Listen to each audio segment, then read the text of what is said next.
Good morning, my dear students of class 8. Today we will start chapter 10, The Revolt of 1857, page number 99. A major uprising over a large part of India rocked the foundation of the British rule in India. It was started by the Indian sepoys or soldiers of the East India Company. It is called Sepoy Mutiny by the British historians. Indian historians refer to it as the Great Revolt of 1857 or the First War of Indian Independence. Now, let's talk about the causes of the Great Revolt of 1857. At first, we will talk about the political causes. Within 100 years of the Battle of Plassey, the greater part of India came under British occupation. But the subjugated royals could never accept British domination. The aggressive policy of Lord Dalhousie caused widespread resentment among the Indian rulers and their subjects. On the basis of doctrine of lapse and misrule, Lord Dalhousie annexed Satara, Nagpur, Sambalpur, Jhansi, Tanjore, Awadh, etc. He stopped the annual pension of Nana Sahib, the adopted son of Peshwa Bajirao II. Then he abolished the Peshwa title also. The Emperor of Delhi was thrown out of his palace and his title taken away. Dalhousie shamelessly looted the palace of Awadh and Nagpur. Such misdeeds had a strong outburst among the Indian rulers. Now, let's talk about the economic causes. The policy of economic exploitation by the British and the complete destruction of the traditional economic structure caused widespread resentment among all sections of society.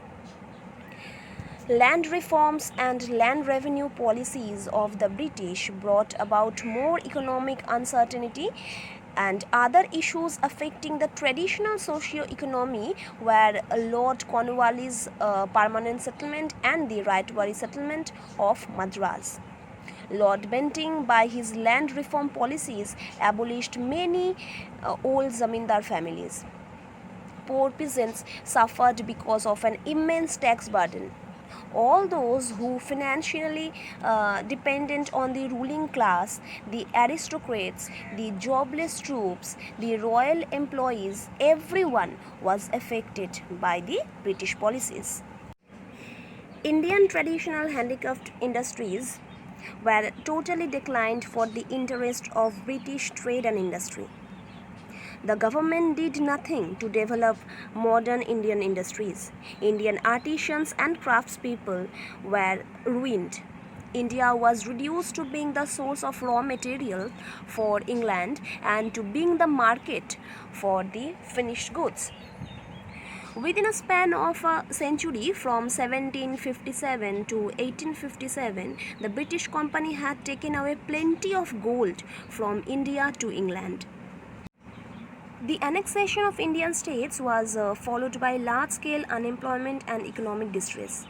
Indian royal had been traditional patrons of artists, musicians, performers and literatures. As the native states lost power, these individuals were deprived of their livelihood as well. Now come to our next point, social and religious causes. Right from the days they started ruling in India, the British had looked down upon Indians, their customs and rituals. To them, Indians were no better than barbarians. They treated Indians with the aggression and arrogance of the victor and the ruler. They made no effort to interact socially with the Indians. A huge gulf thus came up between Indians and the British. Indians reacted strongly against conversion attempts of Christian missionaries and their acrimony towards Hindu and Muslim faiths.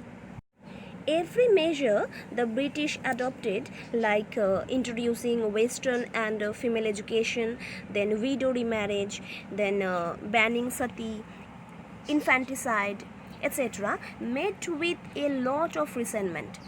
Even steps such as the introduction of railways, telegraph were looked upon with a lot of suspicion.